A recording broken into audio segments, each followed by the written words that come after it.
positive difference. Young scholar Max Wallack has made it his mission to effect positive change in the world and inspire other young people to do the same. An extremely humble and gracious young man, at 16, Max has accomplished more than many people will in their lifetimes.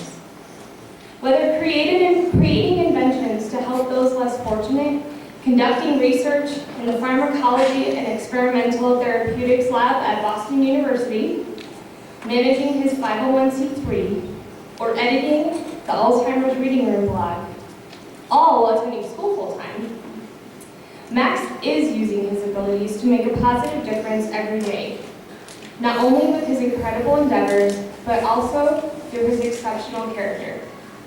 Max is a respectful, generous, hardworking, dedicated young person who never ceases to amaze me.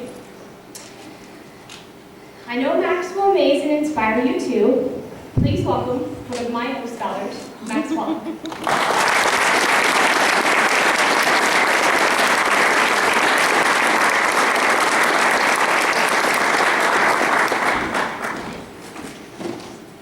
Thank you, Rebecca, for that introduction. Hello. I was extremely honored to be asked to give this keynote address. I've given lots of 10 to 20-minute presentations about puzzles to remember and about my research work on Alzheimer's disease. However, I've never even attempted to give an hour-long address. I did worry a bit because I figured that I probably would have to prepare a 3-hour presentation in order to fill up 1 hour, given the speed at which I speak. So, please feel free to let me know if I start talking away at the speed of light. The Davidson Young Scholars have been very important in my life. You may be surprised to know that this is not my first such speech at a Davidson event. I thought I might begin by showing you my first such speech.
Perhaps my words at the end of that video were the words that were most pretentious.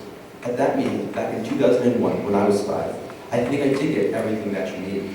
To this day, I remember Jan Davidson saying that she and Buck founded the Davidson Young Scholars for 2 important reasons. First, everyone was trying to help those who had impaired abilities, but no one was really trying to meet the needs of highly gifted students, even though their needs were great.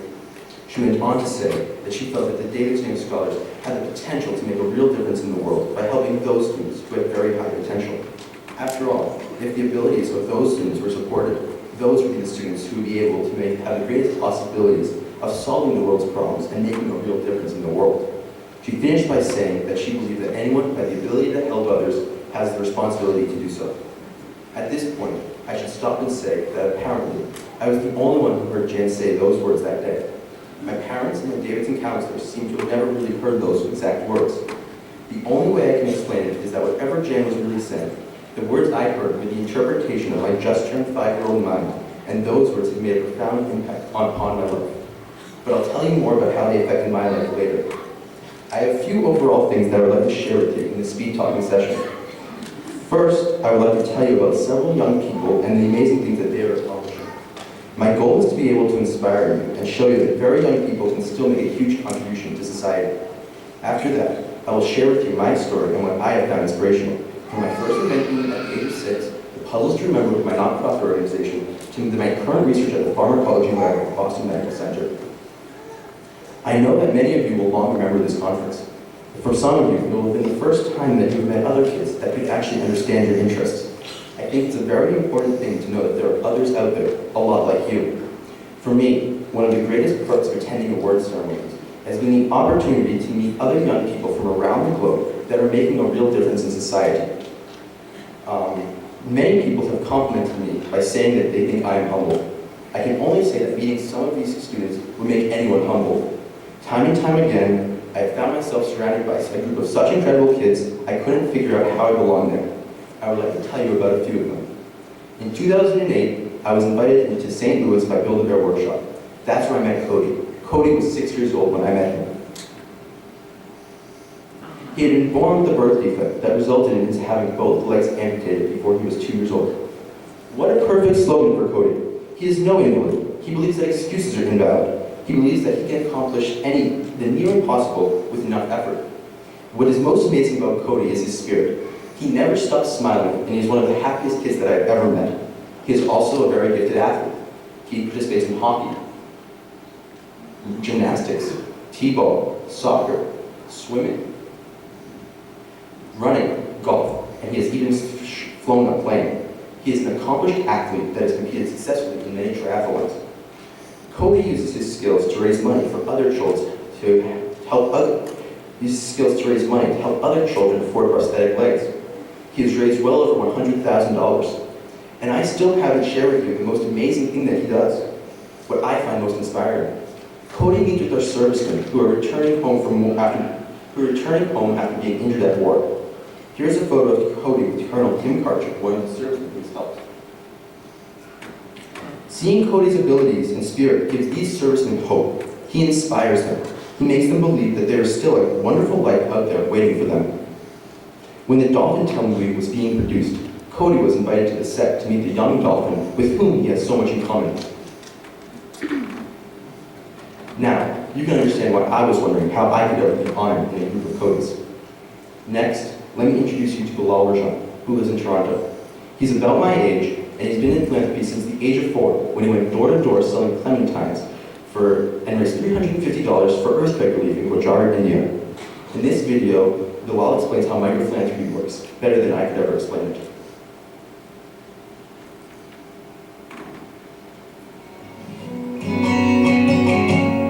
All it takes is one spark to start a fire. And I want each and every one of you to be that spark for all the children around the world who need your help. You'll be surprised how many children just like you need your help now. Why shouldn't other children in other parts of the world have exactly what we have here and what we take for granted? I believe, and so should you, that there should be equality and fairness in this world for all children. My motto has always been, together we can make a difference. And I have seen how easily that can happen. I decided that I wanted to help, and ended up raising close to $5 million. And no matter how young, how old you are, you can do it. John Bunyan, a 17th century writer, once said, you have not lived until you have done something for someone who can never repay you.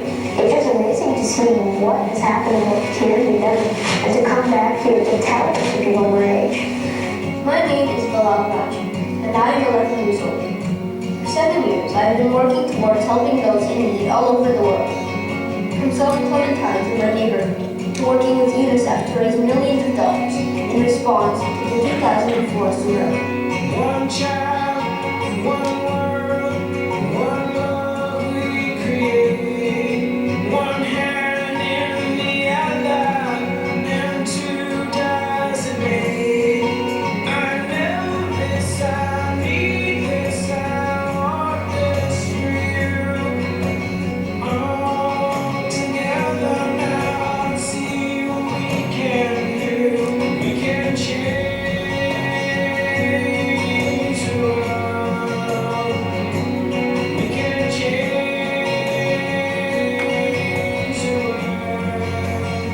Some of the countries that I visited are Malawi, Tanzania, Sri Lanka, Maldives, Thailand, Indonesia. My trip to Africa was an incredible experience.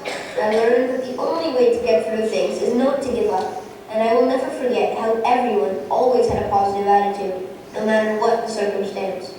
I had the privilege of meeting orphans who told me their stories. From being left in garbage cans, to being left in their daycares, to being left outside on doorsteps of hospitals. There are thousands of children there, orphaned by malnourishment and AIDS. Children would have to walk kilometers to get water that still may or may not be clean. In some schools that I visited, there were over 800 students and less than 6 teachers. There are usually 3 kids sitting at one small desk, as if there were any desks at all. Over 50% of the population struggles to live on less than $1 a day. Children there only get 1 meal a day. Porridge served at school.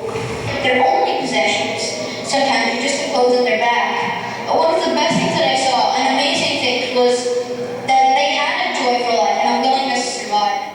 Every living human in the world has rights. Everyone has the right to education. You have the right to be educated. Everyone has the right to health care, to be treated for disease, to be tested for HIV. Everyone has that right. The support of Canadians is critical to addressing the needs of those who need your help now in other parts of the world. Since the age of 4, I've been doing things to help others, mainly children around the world. From selling clementines for the India earthquake, to selling cookie boxes for hurricanes in Haiti, to selling handmade acrylic plates for HIV/AIDS, to fundraising for the tsunami. This is my passion. My passion is helping out and making a difference. Each and every one of you can do this too. I'd like to share with you some of the techniques that I use to help me with my goals. Now, let's say, for example, each and every one of you wanted to raise $100 for Trick or Treat for UNICEF campaign this year. How many of you think you could do it? How about if I just asked you for every day, for a month, just raise $3? How easy is it? Just $3 every day. That's it. How easy is that? Easy. And by the end of 1 month, guess what? You raised $100. But isn't it so great that there are children out there, adults out there who actually care about children in developing countries who are suffering and need help? I think my favorite part is actually speaking and inspiring kids to use willing to help, because there is a great need for kids out there who need our help. And a great way to do this is through kids, for kids, because UNICEF is basically an organization that helps kids. Then the tsunami struck and I wanted to help, and because I've been doing this for UNICEF, I asked them if I could set out a challenge. And the challenge was for every child across Canada to raise a minimum of $100 each, and we ended up raising close to $5 million. There's an old African proverb that says, anyone, quote, anyone who thinks he is too small to make a difference in a person's life has not been in a closed room with a single live mosquito. Always know, you are never too small to make a difference. Mahatma Gandhi once said, be the change you want to see in the world. I want each and every one of you to be that change for all the children in the world. Remember, together we can make a difference. Never give up. That's never the answer. Giving up is never the answer.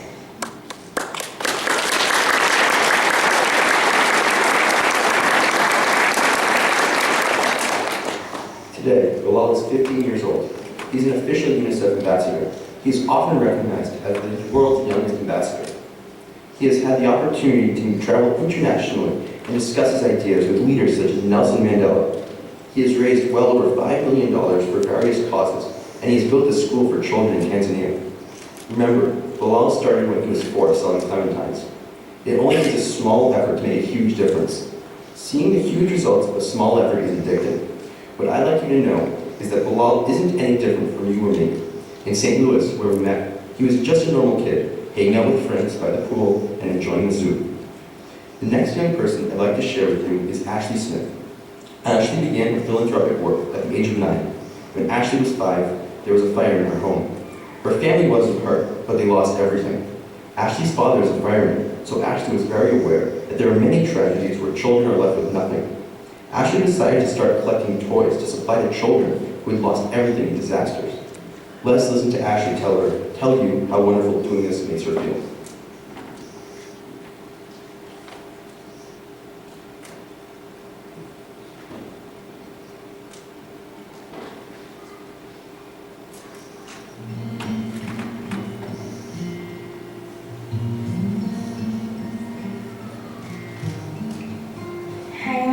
Ashley Smith. I'm 9 years old and I'm founder of Ashley's Toy Closet.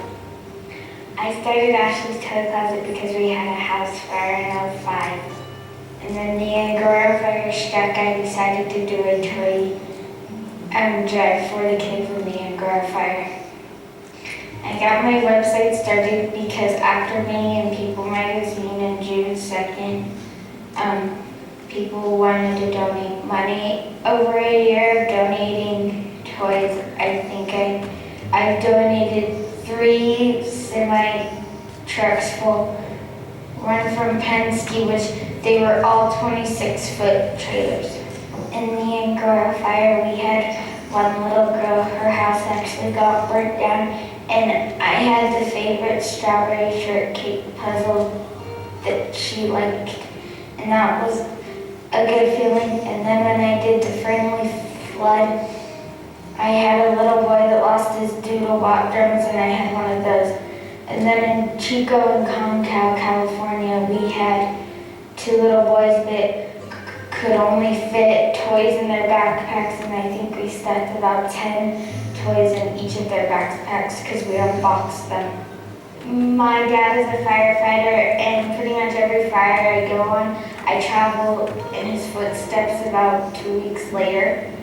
My mom and dad help me with pretty much everything, actually. I want to go national with Ashley's Toy Closet, and I want to be a famous barrel racer or a veterinarian.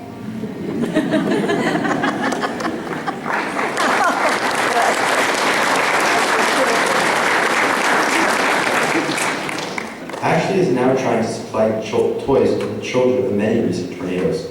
She hopes she will be able to expand and provide toys to poor children on their birthdays. Ashley lives right in this area, and she's been honored as a hero by People magazine. She has delivered over 5,000 toys to children who have lost everything in disasters.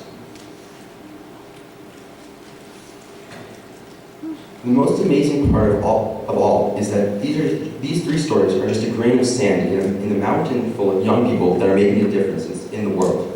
For each story, there are hundreds of others just as, and maybe even more amazing than these. It all comes back to Cody's advice: just try. My own story began with that first Davidson convention. It was a very different convention than today's. I think there were only around 20 Davidson Young Scholars at that point. We stayed in a hotel up in Tahoe. I remember the sign as we entered the hotel building: "Don't leave the doors open, bears will enter." That was pretty shocking to a 5-year-old from Boston. I also remember the wonderful feeling of piloting Bob Davidson's boat on Lake Tahoe as he stood behind me. I tend to overheat very easily, and I even remember how the counselors took care of me after I vomited all over the activity tent.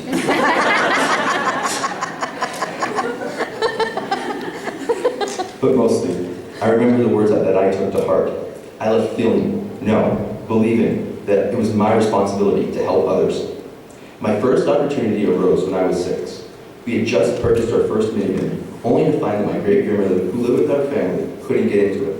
The step-up was too high. We tried conventional step stools, but these left her feeling dependent, since we had to place the footstool on the ground and then pick it up after she got in. I thought it might be a good idea to make a step stool with a handle attached. That way, she could use the handle for balance when she was getting into the car, and then use the handle to pull it out after she got in. So began my first invention, the Great Granny Booster Step.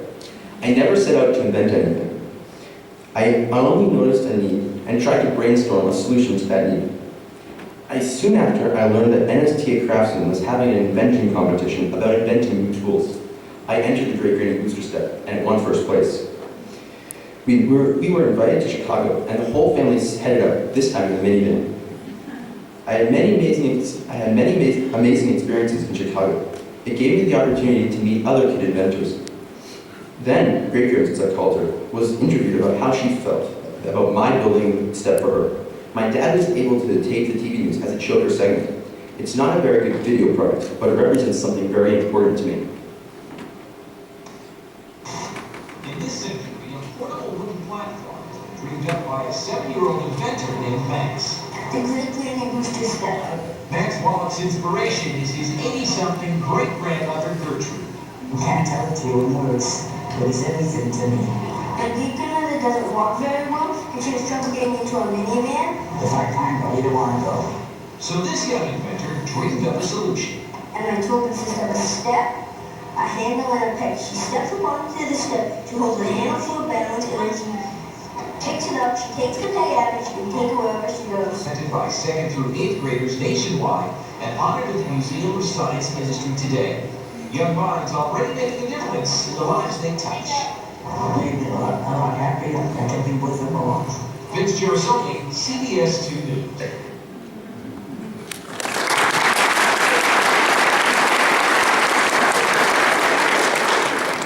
Something else important happened on that trip to Chicago. At one point, my family got lost on Lower Wallack Drive. It seems that there is a whole system of roads that runs right under downtown Chicago's $1 Million Mile. So right under where the most wealthy people are shopping, there is a completely different world. That's where I first saw many homeless people, mostly sleeping in garbage bags. We spent a long time under there, driving in circles, actually ending up in the underground police car impound lot. I know that by the time we emerged from that underground world, my perspective on many things had changed. I was particularly struck with the irony of these people living right below the wealthiest shopping district. There were two parallel worlds coexisting, one on street level and one 30 feet below.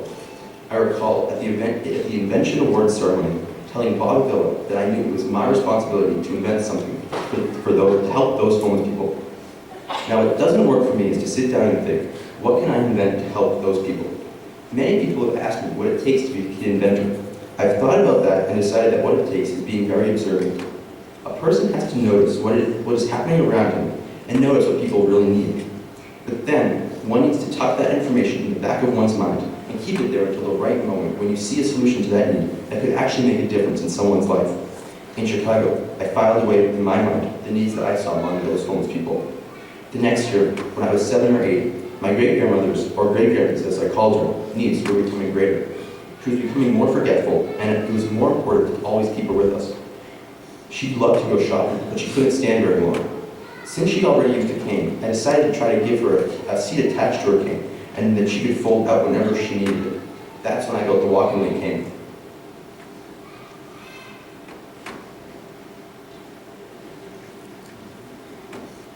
The walk-and-wait cane won an award from the Museum of Education. Spurred on by my successes as an inventor, I continued to come up with various other inventions, everything from a way to get objects dropped into swimming pools to various inventions for wildlife, where I served on a kid inventor team. At home, things were becoming more and more difficult.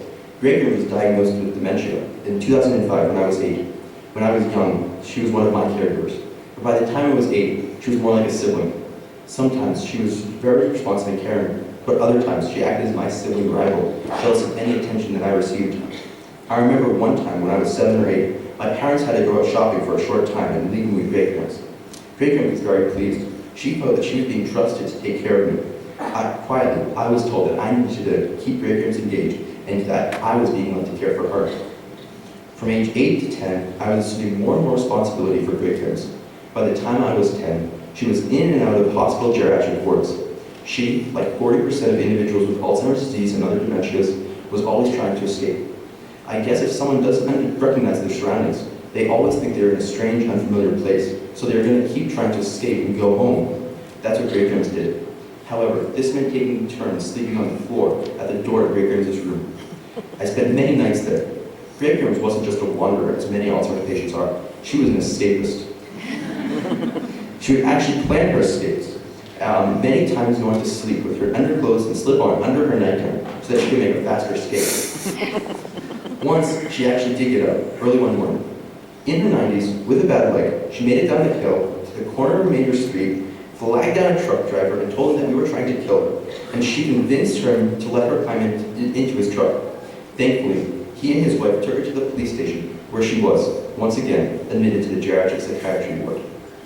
As a result of all of this, I spent a lot of time in geriatric psychiatry wards when I was 10. One of the things that I noticed there was that the patients who were working on various puzzles seemed calmer and more there mentally. That was a piece of information that I tucked away in my mind. Great Grams passed away when I was 10. Just months before her death, we took her to Hawaii with us. We had many wonderful experiences there, but also some harrowing ones. I used to joke that I got to meet many Native Hawaiians on that trip. However, most of them were members of the Honolulu Police Department. Apparently, that's what happens when a woman in her 90s runs into a Honolulu policeman and tells him that those people are trying to kill her. Once someone says that, the police department is forced to investigate. Luckily, the manager of the resort where we were staying was going through similar episodes with her own mother. The incident passed several hours later, and the next day we all spent a pleasant day at the Dole Plantation. After Great Grams' death, I spent a lot of time reading about Alzheimer's disease. I read about how various activities like puzzles could be calming and might potentially slow down the progression of the disease. A year later, my grandmother was having trouble with carpal tunnel syndrome.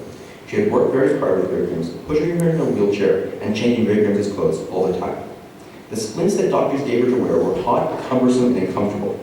Around that time, I heard about an invention contest sponsored by the Museum of Education. It was a challenge to use bubble wrap in an innovative way. I thought, what could be better than being able to rest the injured nerve in the carpal tunnel on a pad of air bubbles? So I invented the carpal cushion. The carpal cushion placed third nationally, and I had the opportunity to visit New York City and give a presentation in the Rainbow Room at Rockefeller Center. It was amazing. Later that year, I noticed an invention contest sponsored by Intel and By Kids for Kids. It was a challenge to use recycled materials to help people. Suddenly, I remembered those people underground in Chicago. I decided to think of a way to use recycled materials to help the homeless. Knowing that styrofoam is almost impossible to break down and recycle, and it is also a very good insulating material, I decided to try and construct a shelter using styrofoam peanuts from packing materials. The result was the Home Dome. The Home Dome won first place nationally.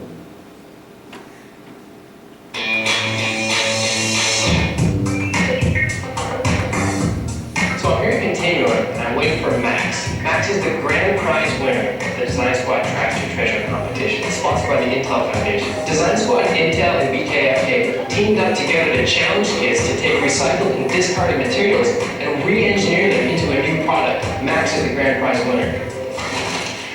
Oh, jeez. It's the Home Dome. It's a scale model. Scale model of the Home Dome. What exactly is it? It's a shelter for homeless people or disaster victims. What are we doing here today? Well, I'm going to be working with Rich and making the life-size model today. This is Continuum. Continuum is a firm that designs things for people all around the world. It's really the perfect place to take Max's winning design to the next level. So last time Max and I got together, we discussed his home dome concept. All right. So your design is based on a Mongolian yurt. My name is Rich, and I manage the model shop here at Continuum. Rich is bringing more ideas to the table. Some of the things that I really love. Here's the dome shape. It also consists of a wire frame. Max had a model that was made of grocery bags, peanuts, and wire. What I'm doing is I'm trying to help him to make it manufacturable. One idea for the dome is maybe it could be constructed of a series of modular parts. And then we started making hexagons and pentagons, and we printed them out on 11 by 17 sheets of paper, and then we attached them to a poster board, and then we cut them in shapes, and then we made a dome. When I was 6, we traveled to Chicago, and I saw a lot of homeless people. So when this contest came up, I thought that this would be the perfect way to help them. And if you have the ability to help others, you have the responsibility to do so. So we've got a model of the geodesic dome based on the original Home Dome prototype. So what's next? Building the individual segments and attaching them together. So I'm going to mark a spot where you're going to direct the torch. I used a blowtorch. I'm going to hammer that in. It just needs to go in a little bit. All right, that's 1 of 20. So we have a lot of work to do.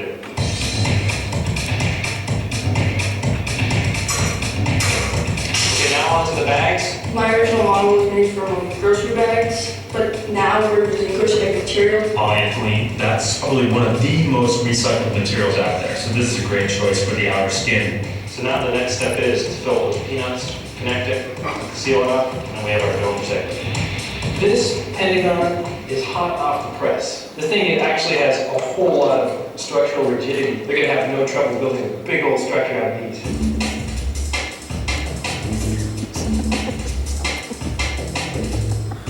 Max, it's thrilling for me to be here to represent 80,000 employees at Intel. We're thrilled to be able to present you with a $10,000 check.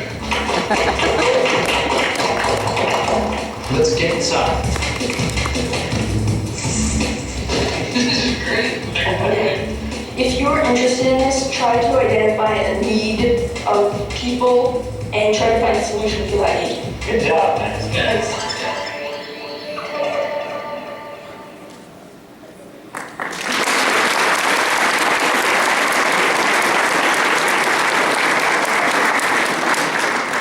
A few months later, I was invited by some senators to Washington, D.C. to display the home dome in the Russell Senate Office Building. There were also some victims of Hurricane Katrina there who said that the home dome was superior to some of the shelters they had been given to live in. I've had a lot of requests for a home dome, some from as far away as Guatemala, but unfortunately, continual labs, where I built it, never pursued the project. All during this time, I kept reading about Alzheimer's disease. It was becoming clearer and clearer to me that I wanted to spend my life helping Alzheimer's patients and their caregivers. I decided to try collecting puzzles and donating them to local nursing facilities. I called my organization Puzzles to Remember, and I set up collection boxes in local libraries, supermarkets, banks, and post offices. I was surprised at how quickly they filled up. First, I donated puzzles to all the facilities that had cared for graybeards. Next, I distributed puzzles all around eastern Massachusetts. Soon, it was becoming evident that I needed a source of income in order to keep supplying puzzles to facilities further from home. I decided to try to apply for 501c3 nonprofit status. That was probably one of the most challenging application forms I've ever seen. It was 78 pages of complicated instructions. I needed a lawyer, but I knew they were very expensive. I corresponded with someone online that had recently formed a 501c3 organization, and they were somewhat helpful, although their initial advice was to forget it. It was too hard. I went to my local Rotary Club meeting. The people there were very helpful. A lawyer gave me his email and agreed to answer any questions I might have by email. Several Rotary Club members agreed to send out several boxes of puzzles each month for 6 months to get me started. Someone at the Build Fair workshop heard about my project and invited me to apply and become one of their Huggled heroes.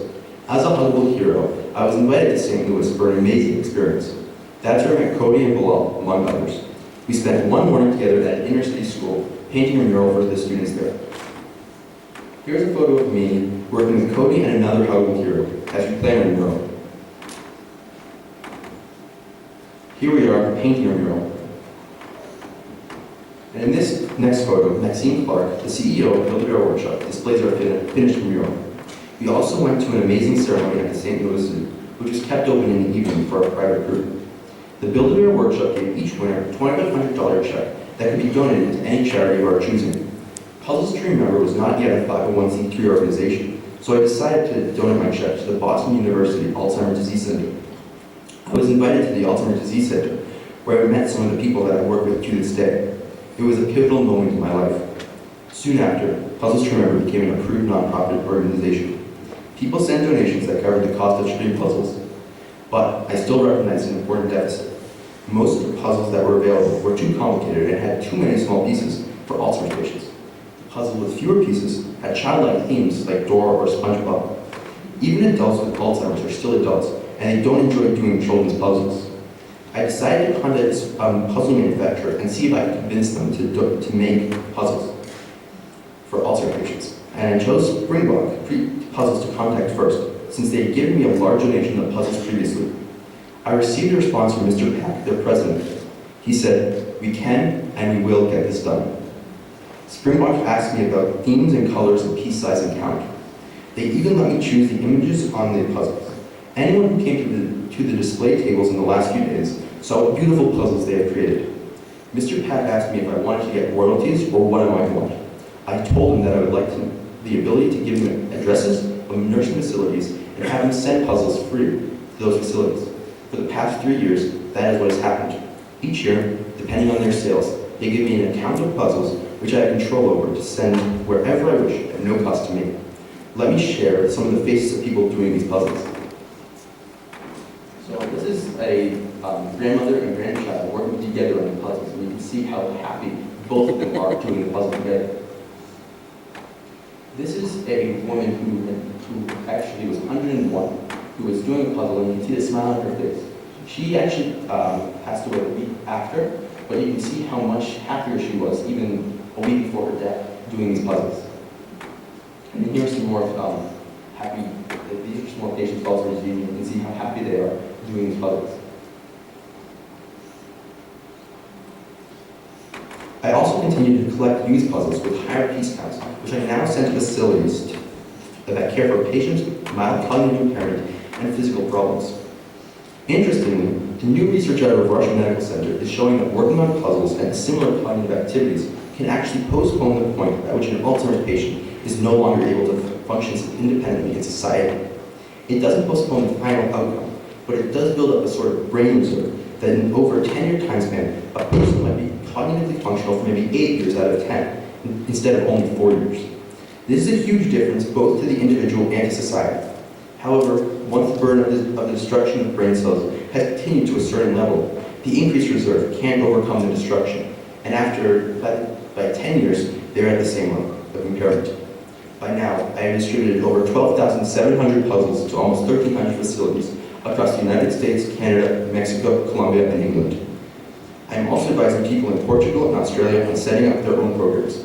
Sometimes, I still like to deliver the puzzles personally, interact with the patients, and see the benefits of my efforts. Here is a chart of the puzzles that I've supplied since 2009. I mentioned earlier that my delivery to the check to the Alzheimer's Disease Center was pivotal to my future. On that first visit, I was invited to volunteer there during the following summer when I turned 14.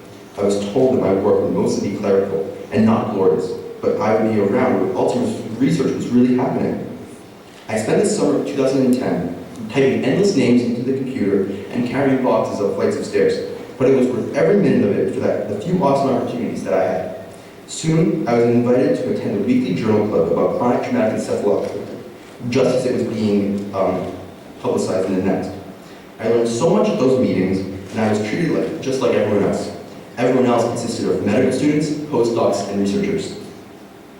I was even invited to the Bedford Brain Bank, where I held in my hands the brain of an athlete that had died of CTE, and witnessed my own eyes the destruction, and how it was similar and also different from the destruction in Alzheimer's disease. The director of the disease center had been honest with me. My job that summer had not been glorious. However, I had been introduced to my current principal investigator and mentor, a geriatric psychiatrist in the pharmacology experimental therapeutics lab. I had been told that in the fall, I would be able to work in her lab part-time. August came, and I began in the lab, but there was a problem.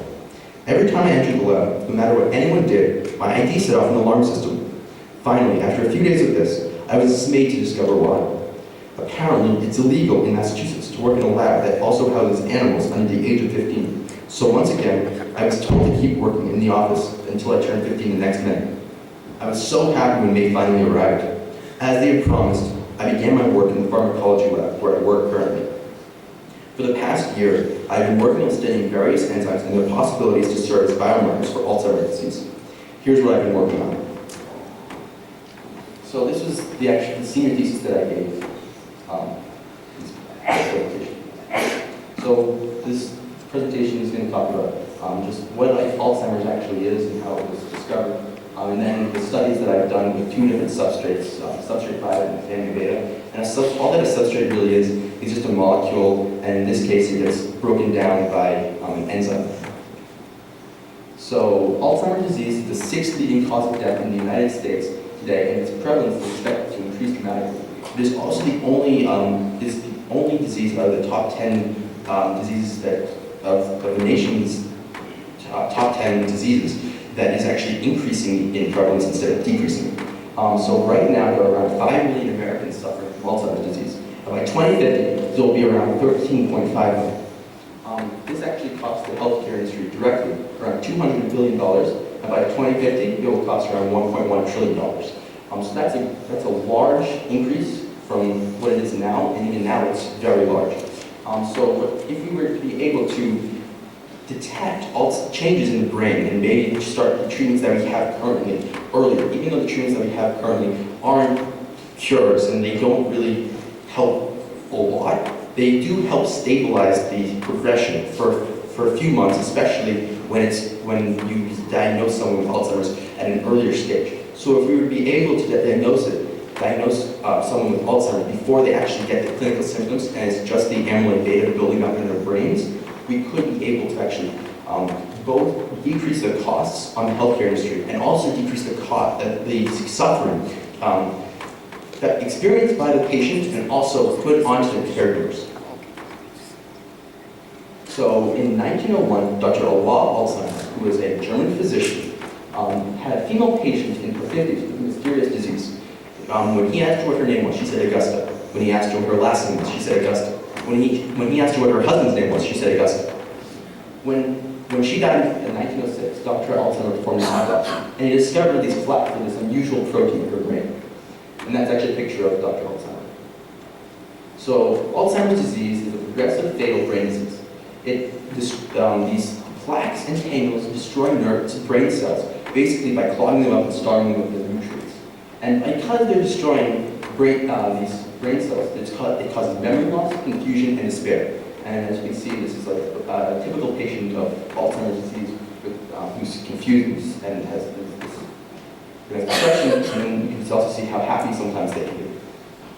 So this is what it looks like macroscopically. So this is a healthy adult brain, and this is a late-stage Alzheimer's disease brain. As you can see, there are many profound differences. You can see that these holes in the brain where cerebrospinal fluid flows, which is basically like the blood in the brain, but separated by a blood-brain barrier. That's where that flows through. You can see that they're greatly increased, which also reflects the destruction and removal of brain cells from the tissue, and also the hippocampus, which is this part down here and up here, which is the place where solidification of short-term memories into long-term memories that goes on, is extremely shriveled and shrunken. So those are two major things that goes on in Alzheimer's disease, other than just general shrinking. So what's actually going on is that there's this long transmembrane protein called amyloid precursor protein that gets cleaved by beta secretase and gamma secretase to make amyloid beta peptides. And those amyloid beta peptides somehow plaque up, and those are the things that starve brain cells of their nutrients. So there are two ways that APP can be cleaved. It can be cleaved by alpha secretase and gamma secretase, causing non-harmful products. But then, when it's cleaved by beta secretase and gamma secretase, it forms amyloid beta. And amyloid beta is something that actually does get produced in the brain normally, but in early onset Alzheimer's, which is the form of Alzheimer's that is more genetically related and occurs before the age of 65, has an increased production of amyloid beta. But in late onset Alzheimer's disease, which is more sporadic and it happens after the age of 65, which accounts for around 90+% of all Alzheimer's disease cases, has a decreased clearance of amyloid beta, not an increased production. So the important proteins are amyloid precursor protein, amyloid beta, and there are actually two forms of amyloid beta. There's amyloid beta 40, which has 40 of the building blocks of proteins, and then amyloid beta 42, which has 42 amino acids, which are the building blocks of proteins. And that is the molecule that is increased in the brains of Alzheimer's patients. And then there's also this other protein called tau, which forms tangles. My research doesn't really focus on that, so I'm not going to talk that much about it. And then there are these important enzymes that we want to look at. There's IDE, which is insulin-degrading enzyme. There's also ACE, which is angiotensin-converting enzyme. These are not only implicated in Alzheimer's disease. As you can tell, in the first one is implicated in diabetes, and the second one is implicated in hypertension and heart disease. And so both of these enzymes digest proteins such as APP, amyloid beta, and for research purposes, these experimentally not found in humans molecules, gamma beta and substrate 5, which that basically just become fluorescent when the enzyme cleaves them. And so we can't see the fluorescence with the naked eye. Once you put it into a machine that can read how much fluorescence comes out, you can tell what is actually going on. So those are the two general things that I was performing these studies on. So the generally regarded hypothesis is that APP gets cleaved into amyloid beta, and amyloid beta facilitates the phosphorylation of tau protein into tau PO4, which is just the addition of the phosphate group. And then tau PO4 clumps together microtubules, making neurofibrillary tangles. Those impair the long-term potentiation in the hippocampus, causing Alzheimer's disease.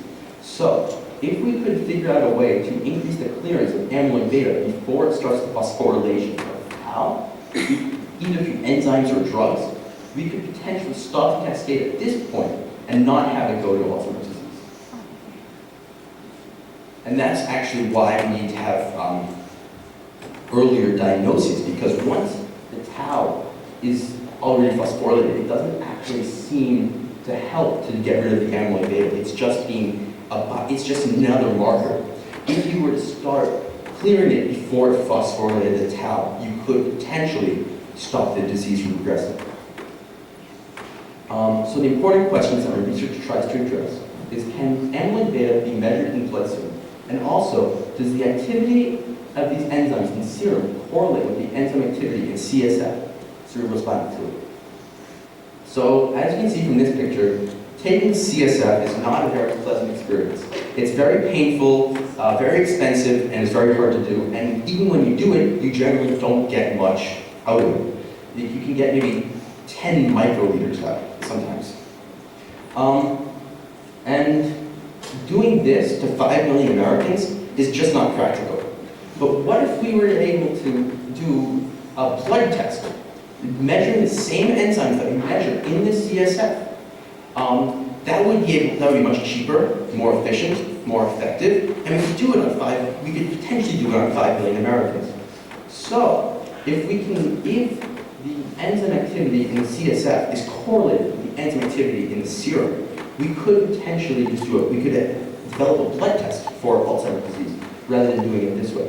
And actually, measuring it through the CSF is actually the activity of these enzymes in the CSF is correlated with Alzheimer's A-beta deposition in the brain. So we do know that doing this can directly link to how much A-beta is in the brain. So if we can do a blood test that correlates to this, then the activity in the blood would correlate to the amount of amyloid beta in the brain.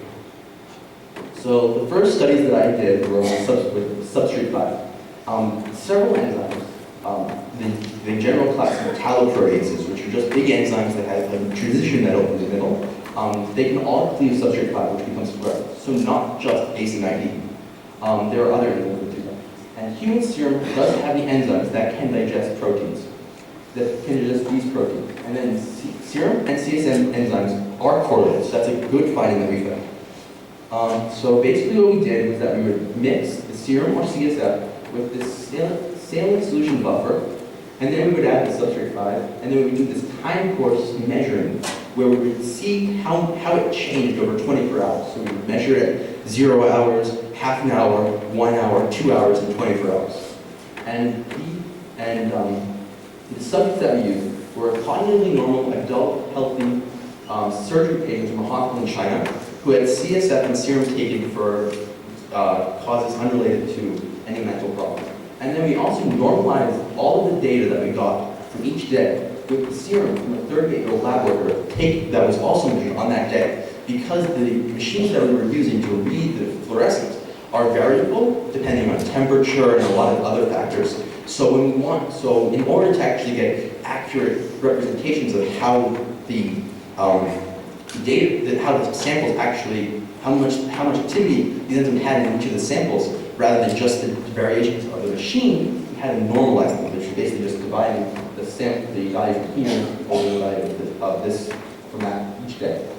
And so, on the y-axis is the fluorescence, and on the x-axis is the time, and this is just a graph showing that the serum activity immediately was much higher than CSF activity, but after 24 hours, they were statistically the same. So that's just saying that CSF acts slower at breaking down this substrate, but it still does as much as the serum does. So that's very good and very interesting. And then when we actually do this plot where the patient's CSF substrate 5 values and serum substrate 5 values, we said there is a very high trend of an R value, actually 0.766, where basically that just means that whenever a serum level is higher, a CSF level is higher. And you can see also that there's a P. It says less than 0.001. That basically says that there's less than a 0.1% chance that this correlation arises just from random sampling hours. So this is basically saying that this really does exist in these patients. So that is a very good thing to see that serum values and CSF values are correlated, showing there is some mixing between the two fluids. And then a widely regarded hypothesis is that amyloid beta deposition is actually starts 20 to 30 years before symptoms.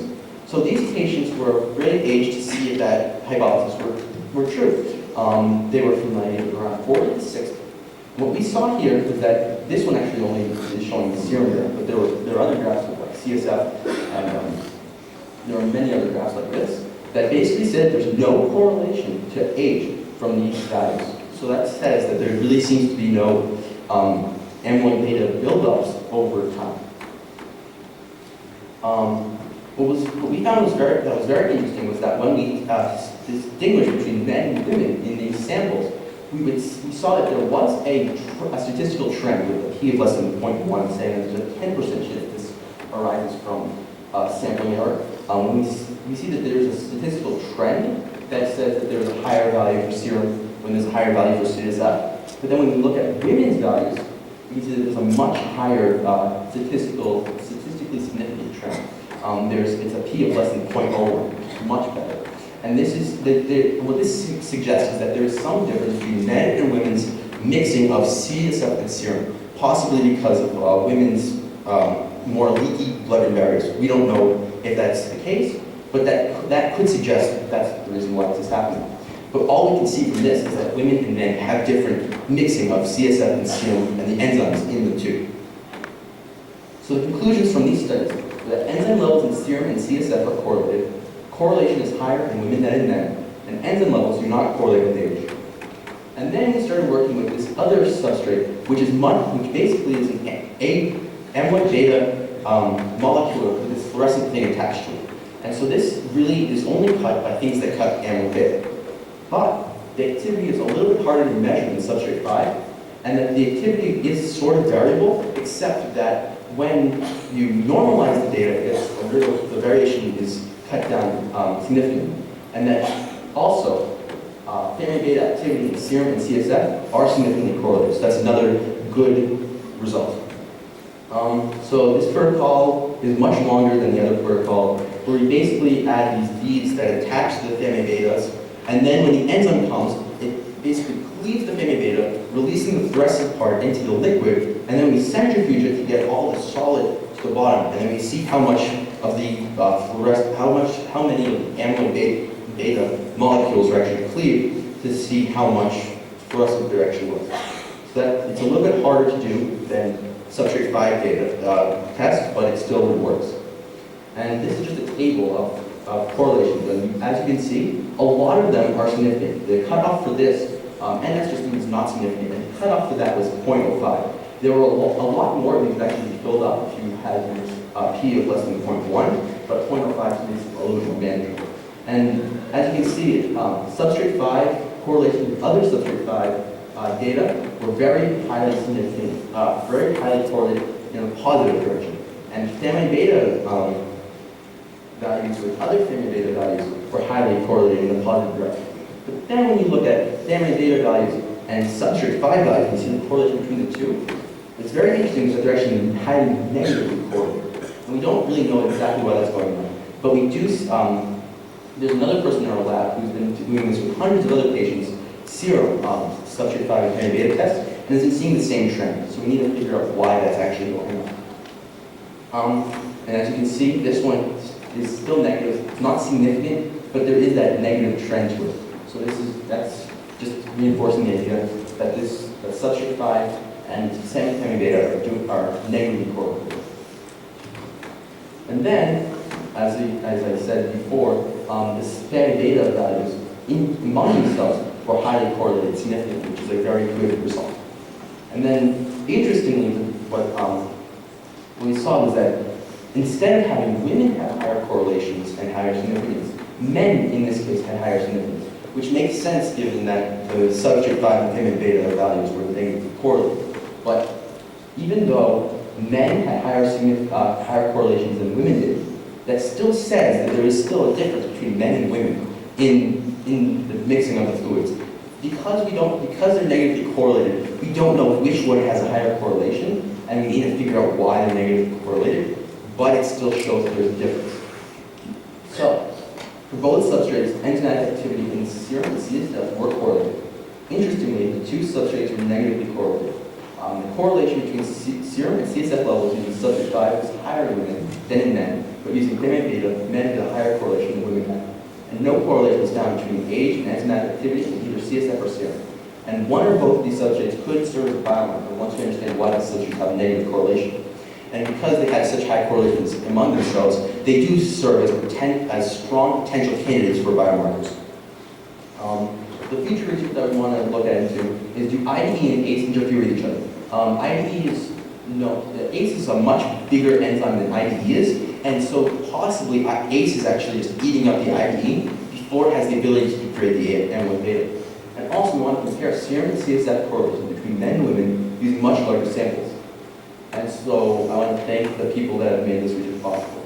This is my principal investigator, and these were two other people in the lab that I worked with who were very, very helpful. And this was also my thesis for them.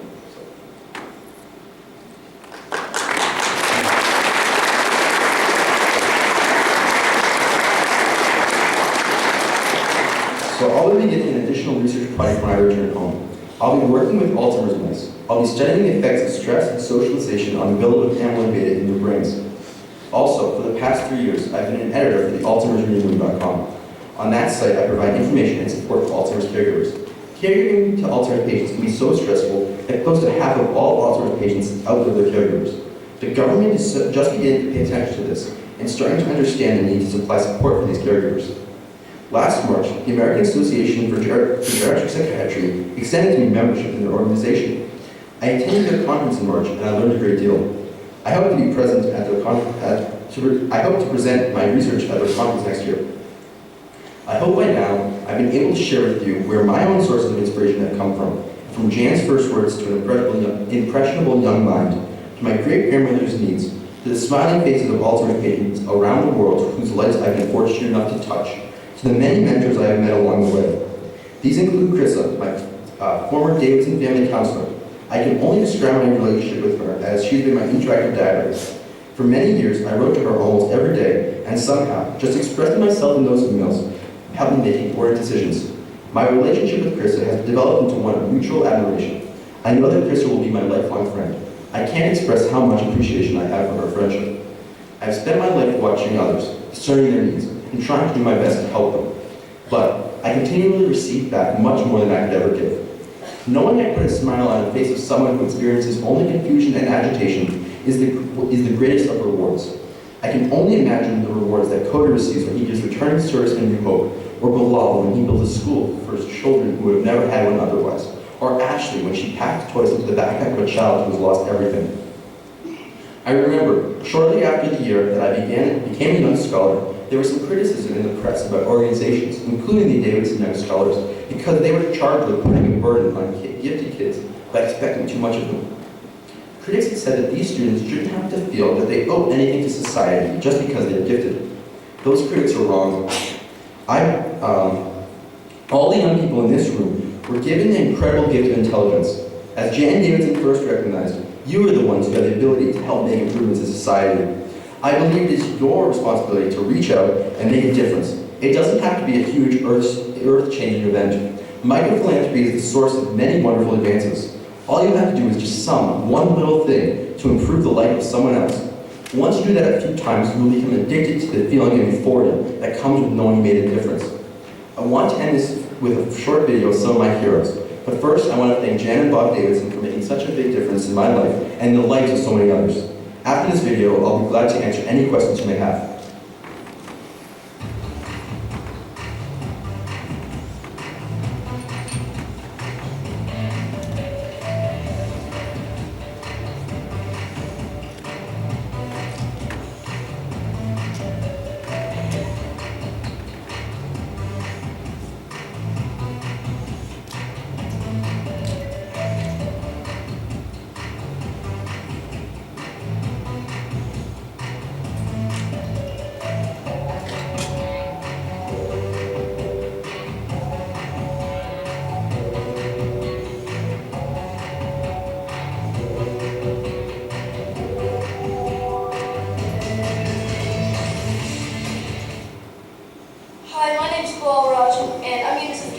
ambassador and have raised over $5 million for various causes around the world. Hustle's True Memory is a non-profit organization that I founded about a year ago. I'm the co-founder of Cell Phones for Soldiers, along with my sister Brittany Bergquist. My brother Robbie nominated me to be a Huggable Hero so that I could let others know that they also can make a difference in the lives of our troops and their loved ones. The goal of Trinity is to raise funds for local charities, understanding the values of each charity, and encouraging children. This is my school garden. I worked very hard and my fourth grade class has helped a lot. I start off doing sometimes around 100 emails a day from both the troops requesting boxes and from people all across the country that want to get involved with Tunes for the Troops. This is our R&B. We took it across the country 3 years in a row and more. And we eat, sleep, and do everything in here when we're on the road.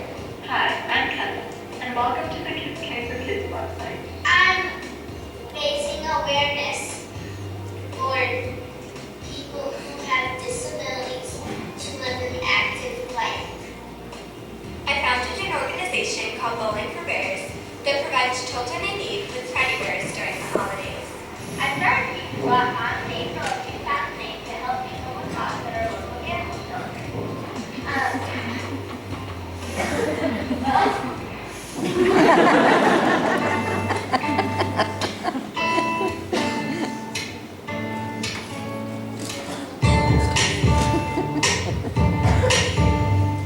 Getting ready for school one morning, we heard a story about a soldier who had a over $7,000 cell phone bill trying to call home to his loved ones. So we went upstairs and got all of our money out of our piggy banks and we brought it downstairs, plopped it on the kitchen counter and told our parents that we needed to do something, and that's when Cell Phones for Soldiers was born. We have recycled over 2 million cell phones since we started Cell Phones for Soldiers.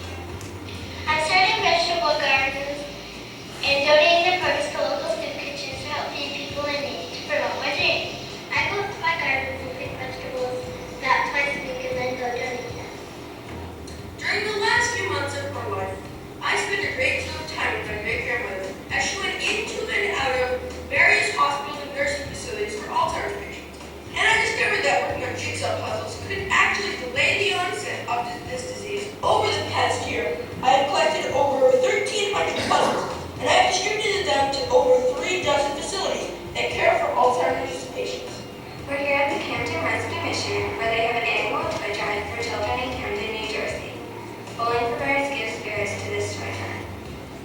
Every bear that we gave, we made a bird certificate for. The names were Cuddle, Giggle, Laughter, Hope, and Joy. My cause is Snapchat Foundation. I raise awareness and go meet soldiers and families that have disabilities. When you meet with these families with soldiers, what do? I tell them it's okay. Don't be afraid. Your life is not over. You can still live an active life.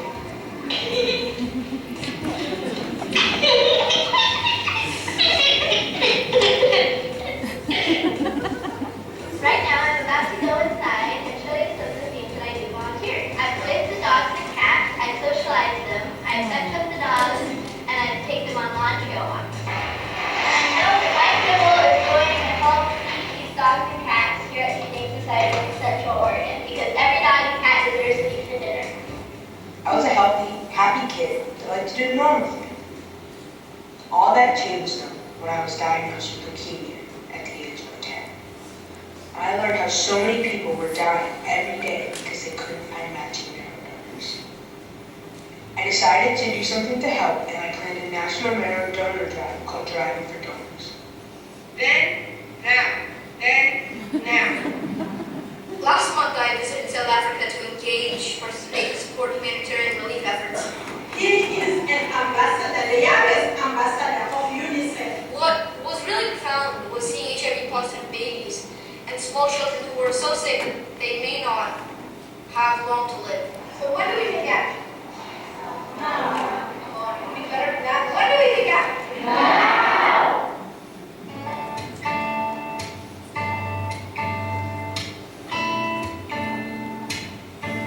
Hey, this is Carly Jitty, and I'm here in New Orleans to spend a week rebuilding houses. So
being a good person in your community and helping out is just simply opening your eyes to others' needs.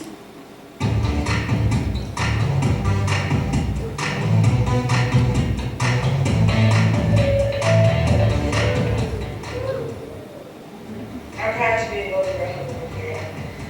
Build-A-Bear is doing so much to help change other people's lives. Being a helpful hero to me means finding the cause that you care about to inspire other people to do the same thing in their communities.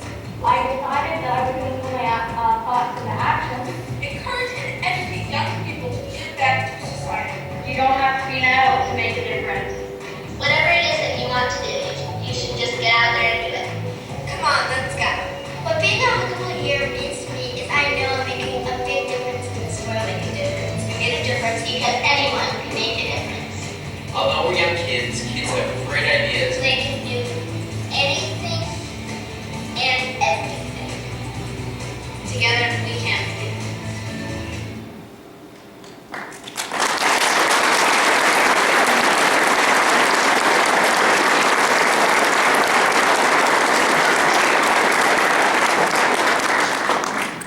Thank you. Do you have any questions?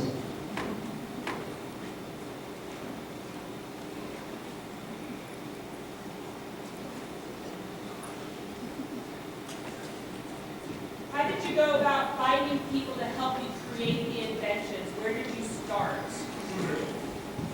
You mean your great-grandfather stuff? That's one of your many inventions, yes. Okay, mostly I did by myself. I had my grandfather watching me to make sure I didn't cut myself, but other than that, we went to Home Depot, we picked up some wood, and then I did it myself. Max, I just wanted to say thank you because this disease affects so many people that we all love, and thank you for instilling hope and making a difference.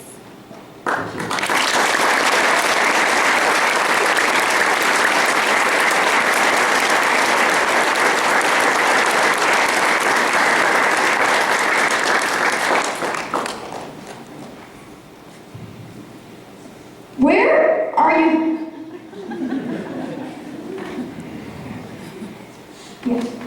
You would like to know what you're going to do next, or where you see yourself in the next couple of years. I see myself becoming a geriatric psychiatrist and helping clinically patients with Alzheimer's disease and their caregivers, and also doing research on Alzheimer's disease.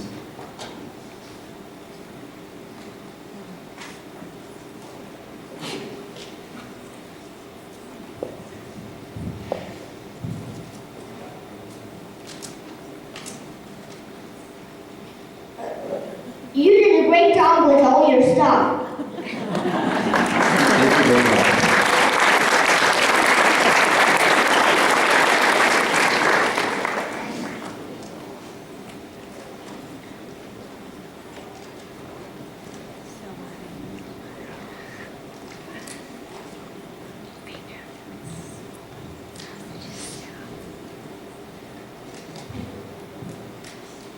Did you ever feel really discouraged with some of your efforts? I mean, sometimes when I invent something, it didn't really work, but that made me more encouraged to actually keep doing it. So, I mean, I think that sometimes, even if someone says that doesn't really care about really what you're doing, I think that other people really will care, and that you should really keep trying to do stuff and almost keep when you fail as a way to push yourself forward. Keep trying to make a difference and keep trying to help other people. Yeah. Very good. How long did it take you to make that little thingy? Dome? The home dome? Do you mean the little one or the big one? The big one. It took around a day, but there were like 10 people working on it.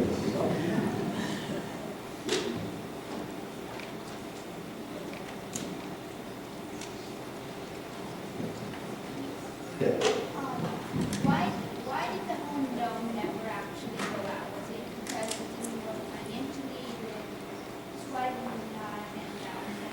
I really don't know. I mean, continuum labs was the place that has the ability to make it now, but I don't really know why they haven't pursued the project.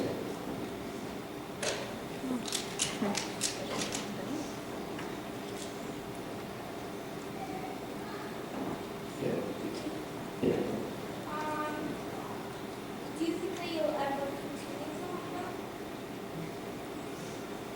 I mean, it's in continuing lab's hands now, so not really much ability to actually continue with that.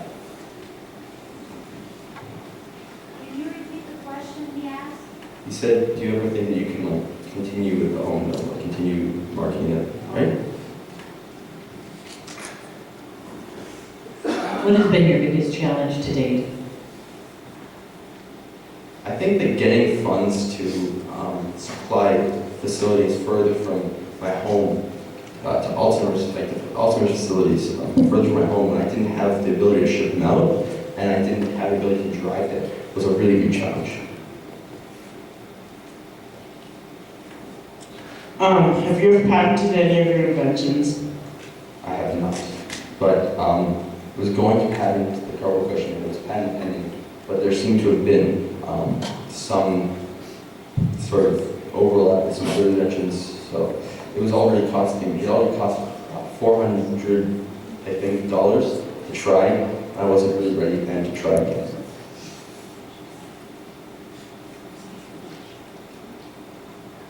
You had mentioned that you really need to get people diagnosed much earlier for Alzheimer's in order to be able to have useful interventions. And I'm just wondering, I don't know how you would describe this, but how early? And is there an issue with people not even recognizing the symptoms for what they are in order to be able to get that early diagnosis? So for how early, I think it's as early as possible. I don't really know how to do that. I think as soon as amyloid beta starts having, there's impaired ability to clear amyloid beta, but I don't know how early that is. It just depends on different people. And can you repeat your second question? Well, it seemed to me there might be a bit of a barrier because really early people they might dismiss early symptoms. And if there are any efforts or you have ideas or thoughts about how you could get people who maybe have those really, really early symptoms to recognize that maybe they need to get them assessed. I think there really needs to be a breakdown to the stigma of Alzheimer's.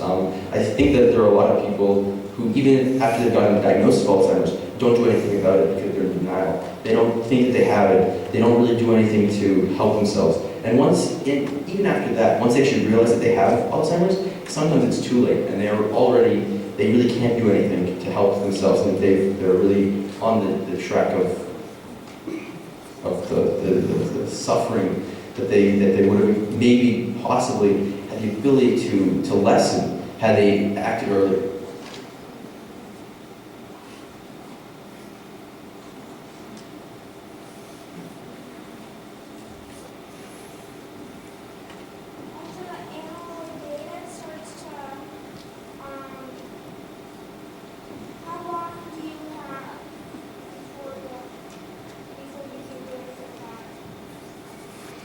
It's different for different people. There's no real, like, set time period. What? It's not really well enough known on average to actually be able to tell that.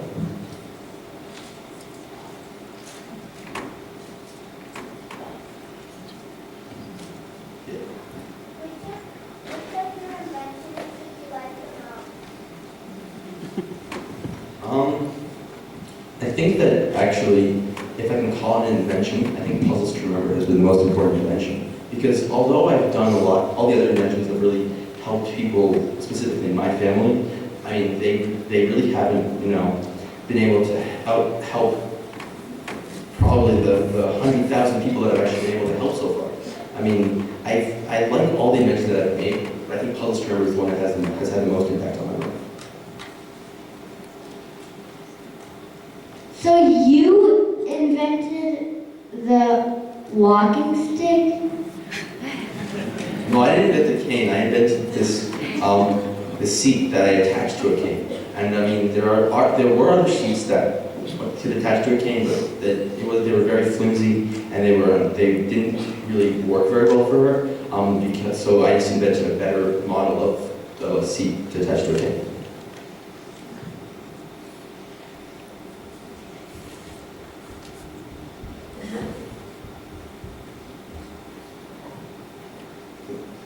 When you think about your own parents and you think about the parents of some of these other young people who you introduced us to today, to the extent you've met them or you've talked to the other heroes about their parents, are there any common threads that you see among those parents? I think allowing them to do what they want to do and allowing them to grow in these areas that they feel passionate about is really the common thread.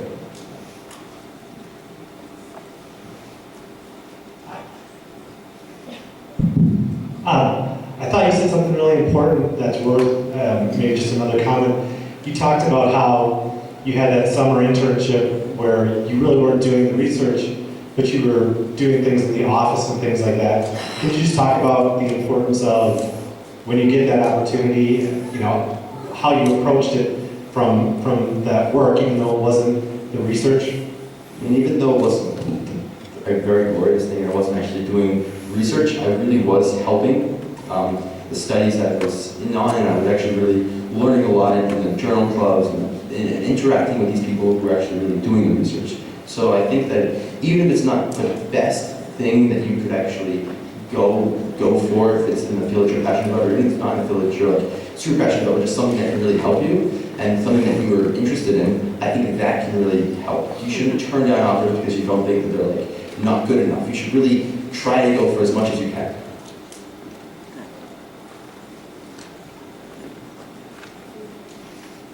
All of these amazing things that you've done obviously took up a lot of your time. Could you talk about how you balanced your schooling, what type of schooling you did, and how you balanced it with all of these extracurricular endeavors? So I went to a private school until 4th grade, and then from 6th through 9th grade I went to a charter school, and then from 10th through 12th grade I went to another private school. And I feel that as long as I was able to manage my time well, and I was working hard at what I was doing, and then I was actually, you know, just not wasting time and actually doing stuff instead of just as long as I was actually really doing the work and not goofing off, I was able to accomplish what I needed to do.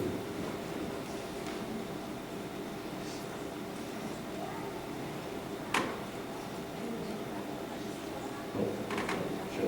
One more question.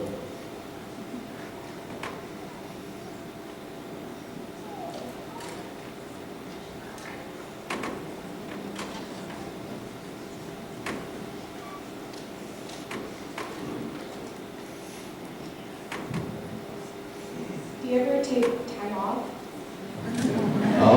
Yes, I do. I enjoy swimming and bicycling, hanging out with friends. So.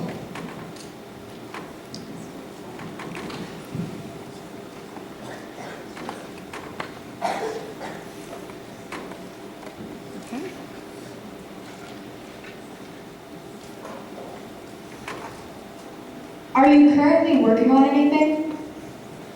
Yeah, I'm doing my research and I'm working on puzzles to remember.